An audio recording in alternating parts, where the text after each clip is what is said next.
मित्रों, आज के हम अष्टम पाठ में सिद्धांत कौमुदी के तिङन्त भ्वादि प्रकरण में भू धातु के लंग लकार के नवरूपों को निष्पन्न करेंगे, जो कि नवरूप हैं अभवत, अभवताम, अभवन, अभवः, अभवतम, अभवत, अभवम, अभवाव, अभवाम। तो चलिए आइए अब रूप किस प्रकार निष्पन्न करते हैं तो हम देखेंगे। भू धातु से लंग प्रत्यय का विधान करेंगे। लंग प्रत्यय विधायक सूत्र है अनद्यतने लंग। ये कहता है अनद्यतने भूते धातु लंग लकार स्यात्। तो अनद्यतन भूतकाल में अनद्यतन भूत अर्थ हो तो धातु से लंग लकार होता है। तो अनद्यतन अर्थात जो आज का ना हो, अद्यतन अर्थात आज का, और न अद्यतनम अनद्यतनम जो आज का ना हो। जो आज का ना हो ऐसी भूतकालिक जो क्रिया है उससे क्या हो जाएगा, धातु से लंग लकार होगा। तो भू धातु से लंग प्रत्यय का विधान किया। ङ की हलान्त्यम से इत संज्ञा कर देंगे।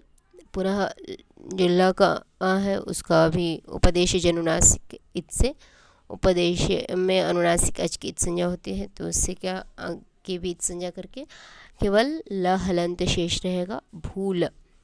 तदनंतर तिप्तसी सिप्थास्था में बसमस्ताताम झ था साधाम ध्वमिड बहि महि। इस सूत्र से अष्टादश प्रत्ययों का विधान करेंगे।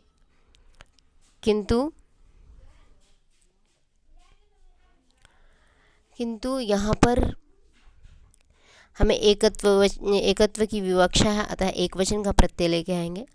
तो भू तिप ये स्थिति रही। उसके पश्चात तिंगशी सार्वधातुकम, इससे क्या होगा, तिंग और शीत की सार्वधातुक संज्ञा होती है, तो ये तिंग है। तिप तिंग प्रत्याहार के अंतर्गत है क्योंकि तिंग आदि अष्टादश प्रत्यय हैं। तो ये तिंग है, इसकी सार्वधातुक संज्ञा हुई। सार्वधातुक संज्ञा का फल हुआ कर्तरी शप। ये कहता है कर्तृर्थ सार्वधातु के परतः धातु हो शप भवति। तो कर्ता अर्थ है ही सार्वधातुक लकार है, तिप उसके परे रहते धातु से क्या हो जाए, शप प्रत्यय का विधान करेंगे। तो भू शप तिप ये स्थिति रही। पुनः शप का जो प है उसकी क्या हो जाएगी, तथा तिप का प हलन तिप से इत संज्ञा कर देंगे। पुनः शकी लशकवत अधित्य से इत संज्ञा करेंगे, तो स्थिति रहेगी भू अति। इस स्थिति में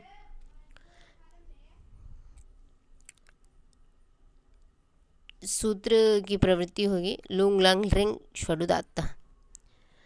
तो ये कहते हैं कि लुंग लंग रिंग एषु परेषु अंगस्य अडागमः स्यात् स च उदात्तः भवति। तो पहले तो हम ये समझेंगे कि अंग किसे कहते हैं। तो अंग संज्ञा विधायक सूत्र है यस्मात् प्रत्यय विधिस्तदादि प्रत्ययंगम। ये कहता है यस्मात् धातुः प्रातिपदिकाद्वा प्रत्ययः विधीयते तस्य च तदादि शब्दरूपस्य च प्रत्यये परतः अंग संज्ञा भवति। अर्थात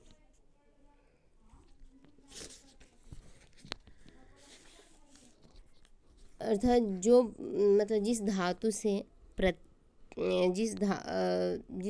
से या प्रातिपदिक से प्रत्यय का विधान करते हैं, वह जो शब्द इत्यादि है, ऐसा शब्द रूप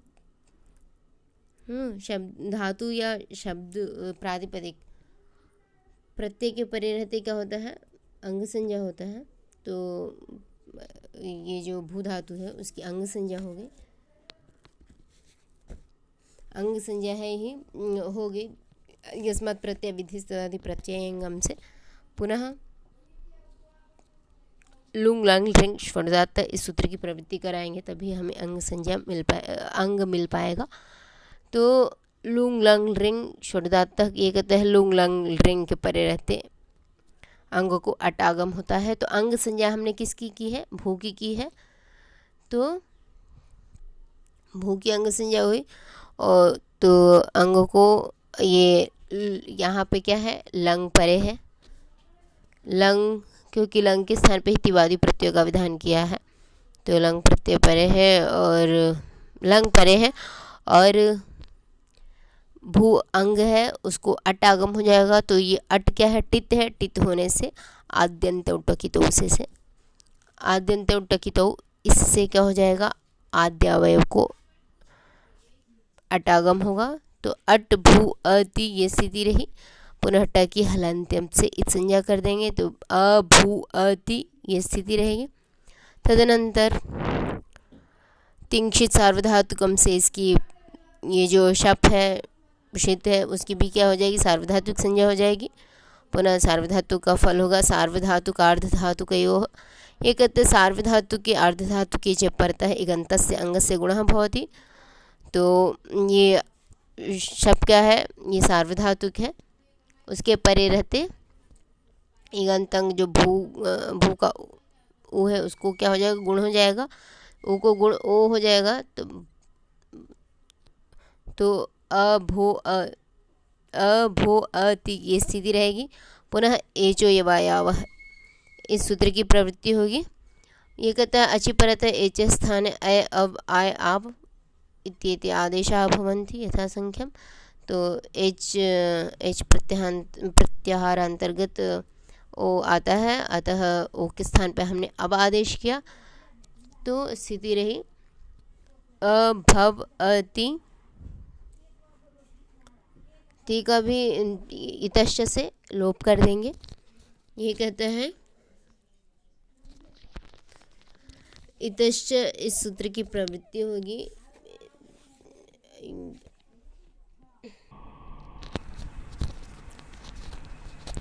अभव अति इस स्थिति में इतश्च इस सूत्र की प्रवृत्ति हुई। ये कहता है ङितः लस्य परस्मैपदम इकारांतम यत् तस्य लोपः स्यात्। अर्थात ङित लकार के स्थान पर जो परस्मय पद ह्रस्व इकारांत, उसको उसके अंत्य इकार का लोप होता है।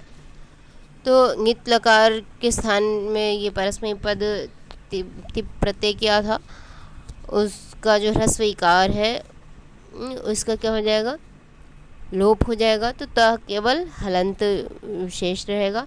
अभव अत मिला के बना अभवत।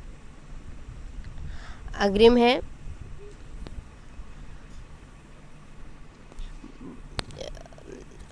अभवत सिद्ध हो गया अभवताम।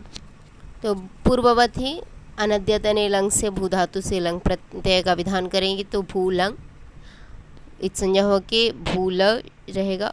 पुनः तिप्तस झी इस सूत्र से द्वित्व की विवक्षा में विवचन का प्रत्यय लेके आएंगे, तो भूतस। पुनः तिंक्षित सार्वधातुकम से इस तस की क्या है? सार्वधातुक संज्ञा है।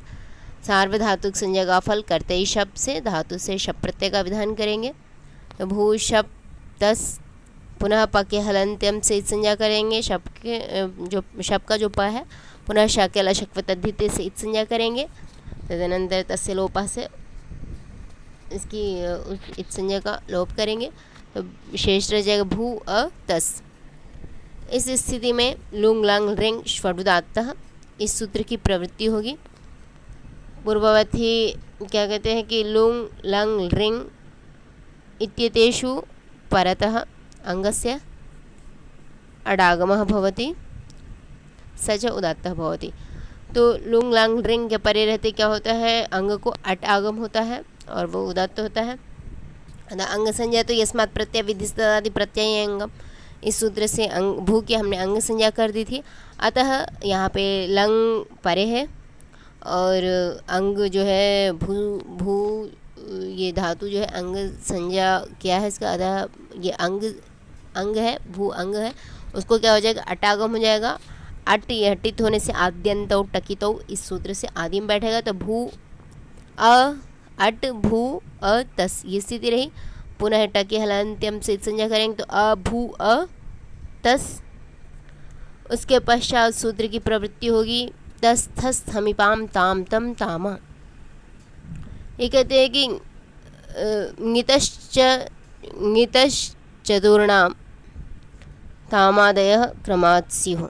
अर्थात ङित लकार संबंधी जो चार हैं तस थस थ मिप, इनको क्या होता है क्रमशः ताम तम त अम आदेश होते हैं।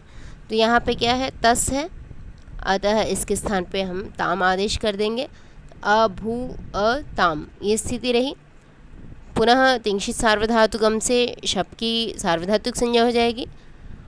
उसका परिणाम सार्वधातुक अर्धधातुक से इगंतों को गुण हो जाएगा। तो अभू अताम पुनः एचो यवा से अब हो जाएगा अभव अताम पुनः अभवताम, ये रूप निष्पन्न हुआ।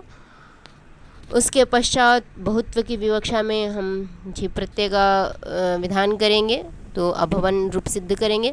अतः भू धातु से लंग प्रत्यय लाएंगे। उसके बाद तिप्तसी इस सूत्र से बहुत्व की विवक्षा में बहुवचन का प्रत्यय लेके आएंगे भूझी। पुनः इस झी की क्या हुई सार्वधातुक संज्ञा, सार्वधातुक संज्ञा का फल हुआ कर्तरी शब्द। तो कर्तरी शब्द से धातु से शब्द प्रत्यय का विधान करेंगे तो भू शब्द झी ये स्थिति रही। पुनः इत संज्ञा इत्यादि होकर भू अझी ये स्थिति रहेगी। पुनः लुंग लांग रिंग ष्वनुदात्त से भू अंक क्या हो जाएगा अटागम अभू अ झी। उसके बाद तिंशित सार्वधातुकम, इससे क्या हो जाएगा तिंग क्या ये शब्द जो है शीत है उसकी सार्वधातुक संज्ञा हो जाएगी। सार्वधातुक का फल सार्वधातुक अर्धधातुक से इगंत अंग को गुण हो जाएगा। तो अभू अझी पुनः एचो यवा से एच अर्थात ओ को क्या हो जाएगा अब आदेश हो जाएगा। तो अभव अझी पुनः झोंतः। एक कहते हैं झस्य प्रत्यावयवस्य अंत आदेश भवति। तो ये झ का झ है उसको क्या हो जाएगा झ को अंत आदेश हो जाएगा। प्रत्येक अवयव को ही आता है झ केवल झ को ही होगा, संपूर्ण के स्थान पे नहीं होगा। तो ई शेष रहेगा तो अंत आदेश हो गया। तो अभव अ अंत ई ये स्थिति रही। इस स्थिति में अतो गुण इस सूत्र की प्रवृत्ति हुई।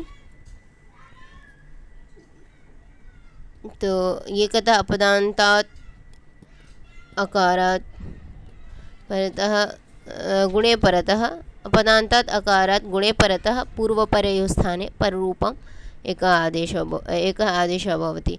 तो अपदांत अकार अर्थात शब्द का जो अ है वो अपदांत अकार है और अंत का जो अ है वो गुण परे है, अर्थात गुण में अ ए ओ आते हैं। तो अ ये क्या है गुण वर्ण परे है, गुण परे है और पूर्व पर के स्थान में पररूप एक आदेश हो जाएगा। तो केवल अ ही शेष रह जाएगा अंति। तो अभव अंति पूरा मिला देंगे तो अभवंती ऐसा रूप बनेगा। पुनः इतश्च इस सूत्र की प्रवृत्ति हुई। इतश्च से क्या होगा ङित लकार के स्थान पर जो परस्मै बद्ध ह्रस्व इकारांत तो उसका क्या हो जाएगा अंतिकार का लोप हो जाएगा। तो अंतिकार का लोप हो जाएगा तो अभवंत ये स्थिति रही। पुनः संयुगांत से लोप, ये कहते हैं संयुगांत से पद से लोपा होती। तो संयुगांत पद है उस संयुगांत पद यहाँ पे न और त की संयोग संज्ञा है। हलोनंतराः संयोग कहते हैं कि अनंतराः अर्थात व्यवधान रहिताः संयोग संज्ञका भवन्ति। तो हलो की तो व्यवधान किसकी होती है अचो की व्यवधान होती है। तो यहाँ पे न और त यहाँ पे अच इस बीच में अच का व्यवधान नहीं आता है, इसकी संयोग संज्ञा है न त की। और जो संयोगांत पद है अर्थात त उसका लोप हो जाएगा। तो लोप होने के बाद अन ही केवल शेष रहेगा। तो पूरा मिला के अभवन ये रूप निष्पन्न हुआ। अग्रिम है अभवः रूप निष्पन्न करेंगे। अभवः मध्यम पुरुष के एक वचन का रूप है। अतः हम पूर्ववत भूधातु से सिप प्रत्यय ये मध्यम पुरुष का एकत्व की विवक्षा होने से एक वचन का प्रत्यय लेके आएंगे। तो भू सिप बाकी हलंत्यम से संज्ञा होने के बाद भू सी पुनः पूर्ववत ही करते ही शप से शप ले आएंगे, तो भू शप सी इत संज्ञा भू असी, पुनः लुंग लंग रिंग ष्वनुदात्त, इससे क्या हो जाएगा, भू अंको अटागम हो जाएगा, तो अ भू असी ये स्थिति रहेगी। पुनः तिंशित सार्वधातुकम से इसकी क्या होगी, जो शब्द का जो श है शित है तो उसकी सार्वधातुक संज्ञा, सार्वधातुक संज्ञा का फल सार्वधातुक अर्धधातु का योग से इगंत अंक को गुण हो जाएगा, तो अभो असी ये स्थिति रही। पुनः एच ओ यावा से एच को क्या हो जाएगा, एच प्रत्याहार के अंतर्गत ओ वर्ण है, ओ किस स्थान पर अब आदेश करेंगे, तो अभव असी, पुनः ये इतश्च से नित लकार के स्थान पर जो परस्मय पद ह्रस्व इकारांत है, ह्रस्व इकार है, उसका क्या हो जाएगा, लोप हो जाएगा। अभव अभव अस, पुनः ससजुषोरु इकार सकारांत पद तथा सजुष के शकार को रु आदेश होता है, तो ये सकारांत पद है, इसके रूप सकारांत पद है उसको क्या हो जाएगा, उसको क्या हो जाएगा, रु आदेश हो जाएगा। तो अभव अ रु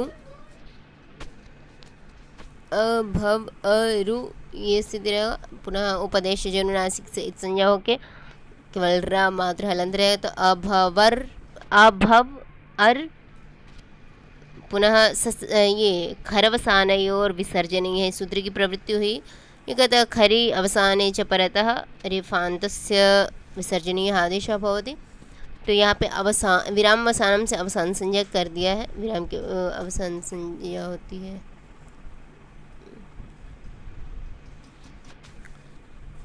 तो ये अवसान में है और रेफ है, इसको क्या हो जाएगा, विसर्जनीय आदेश हो जाएगा, तो अभव अ रु को विसर्जनीय आदेश अभव ये रूप निष्पन्न हुआ।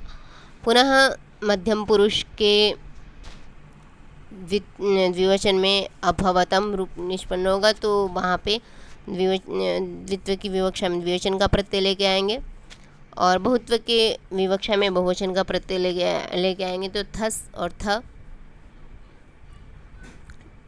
और थ दोनों प्रत्यय का एक ही साथ रूप निष्पन्न करेंगे। तो भू धातु से लंग किया, पुनः द्वित्व की बहुत्व की विवक्षा में थस और थ प्रत्यय लेके आए। पुनः तिंश सार्वधातुकम से इस थस और थ तिंग होने से क्या हुआ, इसकी सार्वधातुक संज्ञा हुई। सार्वधातुक संज्ञा का फल हुआ कर्तरी शब्द, इससे क्या हुआ, भू धातु से शब्द प्रत्यय का विधान करेंगे, तो भू शब्द थस थ, पुनः लुंग लांग रिंग ष्वनुदात्त से इसे भू अंग को अटागम, तो अ भू अ थस थ, पुनः इस स्थिति में थस तस थस थम पाम ताम तम ताम इस सूत्र की प्रवृत्ति होगी। संगीतश्च चतुर्णाम तामादय क्रमात्सी हो, तो नित्यकार संबंधी जो चार है तस थस थ मिप, इनको ताम तम त अम आदेश होता है, तो यहाँ पे क्या है, थस और थ है, तो इसको तम और त आदेश हो जाएगा क्रमशः, तो थस को तम और थ को त आदेश होगा, तो स्थिति रहेगी अ भू अ तम त। पुनः सार्वधातु का अर्धधातु के योग से इगंतों को गुण हो जाएगा, तो अ भो अ तम त, पुनः ए जो यवा यावह से ओ को क्या हो जाएगा, अबादेश, पुनः अभव अ तम त, पुनः मिल के बन जाएगा अभवतम अभवत। अब रूप बनाना है मध्यम पुरुष का एक वचन है अभवम। यहाँ पे मध्यम पुरुष के एकत्व की विवक्षा में एक वचन का प्रत्यय लेके आएंगे, तो भू मिप ये स्थिति रही, पकी है अलंतिम से संज्ञा हो जाएगी। पुनः करते ही शब्द से शप प्रत्यय धातु से शप प्रत्यय भू शप मी, पुनः इत संज्ञा हो के भू अमी, पुनः लुंग लंग रिंग ष्वनुदात्त इस सूत्र से अंग को अटागम अभू अमी, पुनः तिंशित सार्वधातुकम से शब्द जो शीत है उसकी सार्वधातुक संज्ञा, उसका फल सार्वधातुक अर्धधातुक यो हो, इससे सार्वधातुक प्रत्यय पर रहते इगंतों को गुण हो जाएगा, तो अभो अमी, पुनः एच ओ यवा यावा से एच को एच के स्थान में अब आए अब आए अब आदेश होंगे, तो ओ है तो उसको अब आदेश हो गया अभव अमी। पुनः इस अवस्था में तस्थस्थम्पाम ताम तम तामः, इस सूत्र की प्रवृत्ति हुई। ये कहता है वहीं कि ङित लकार संबंधी जो तस थस थ मिप है उनको ताम त अम आदेश होता है, ताम तम त अम आदेश होता है। तो ये क्या है, मिप है, मिप का म है, आता है, इसको क्या हो जाएगा, अम आदेश होगा। तो स्थिति रहेगी अभव अम, पुनः मिलेगा तो अभव अम, ये स्थिति रही। इस अवस्था में सूत्र की प्रवृत्ति होगी अमि पूर्वः। एक अकः उत्तरस्य अमि परतः पूर्वपरयोः स्थाने पूर्वरूपम् एकः आदेशः भवति। तो यहाँ पे अभव शब्द का जो अ है वो व में मिल जाएगा, तो अभव अम, अभव अम, ये स्थिति रहेगी। फिर यहाँ पे क्या है कि अक से उत्तर, तो अक से उत्तर है, शब्द का जो अ है वो अक प्रत्याहार के अंतर्गत आता है, अतः अक से उत्तर है। और जो अम प्रत्यय है, अम जो आदेश किया है तो अम परे है ही, पूर्व और पर के स्थान पे क्या हो जाएगा, पूर्व रूप एक आदेश होके अभवम, ये रूप निष्पन्न होगा। पुनः ये उत्तम पुरुष के द्विवचन और बहुवचन में अभवाव अभवाम ये रूप बनते हैं। अतः मध्यम पुरुष के द्वित्व की विवक्षा और बहुत्व की विवक्षा में वसमस प्रत्यय का विधान करेंगे। तो भू धातु से वसमस प्रत्यय आए, पुनः पूर्ववत ही तिंक्षित सार्वधातुकम से सार्वधातुक संज्ञा, पुनः कर्तरी शब्द से धातु से शब्द प्रत्यय का विधान, भू शब्द बस मस, पुनः इत संज्ञा इत्यादि होकर शेष रहेगा भू अ बस मस। इस स्थिति में लुंग लंग रिंग ष्वडुदातः, इससे क्या हो जाएगा, अंग को अटागम हो जाएगा। लंग परे रहते तो भू अंग है उसको अटागम होंगे, अ भू अ बस मस, पुनः तिंक्षी सार्वधातुकम से शित की ये शब्द की क्या हो जाएगी, सार्वधातुक संज्ञा, पुनः उसका फल सार्वधातुक अर्धधातुक से इगंत अंग को गुण हो जाएगा। तो अ भो अ बस मस, पुनः ए जो यवा यावा से ओ को अब आदेश, अ भव अ व वस मस, पुनः नित्यम ङितः, इस स्थिति में नित्यम ङितः सूत्र की प्रवृत्ति होगी।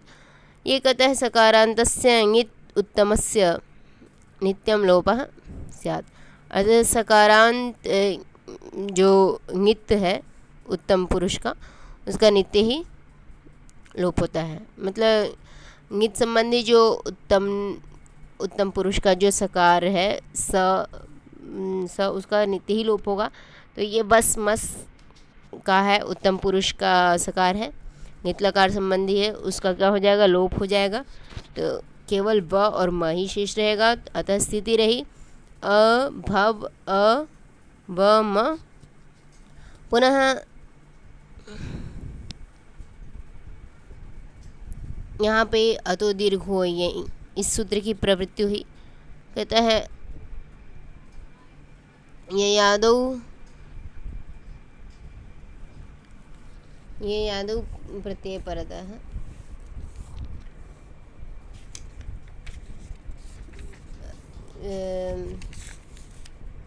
ये कहते हैं कि अदन्तस्य अतः अंगस्य दीर्घः स्यात् ये यादौ सार्वधातुके परतः। तो ये क्या है कि इस स्थिति में ये आदि सार्वधातु कैसे है, तो ये प्रत्याहार के अंतर्गत ब और म आते हैं, और सार्वधातुक संज्ञा तो हमने की ही है तिंक्षित सार्वधातुकम से। तो व और वस और मस दोनों ये प्रत्यय क्या थे, ये आदि सार्वधातुक है, ब म, अतः ये आदि सार्वधातुक परे है, अदंत अंग है, शब्द का जो अ है वो, और फिर उसको क्या हो जाएगा, ये अदंत अंग है उसको क्या हो जाएगा, दीर्घ हो जाएगा। तो अभवावम, तो इस प्रकार अभवाव अभवाम ये रूप निष्पन्न हो जाएंगे। तो इस प्रकार ये नव रूपों को हमने निष्पन्न किया। तो अभवत अभवताम अभवन अभव अभवतम अभवत अभवम अभवाव अभवाम, इस प्रकार नव रूप निष्पन्न हो गए हमारे। तो आज का पाठ हम यहीं समाप्त करते हैं। धन्यवाद।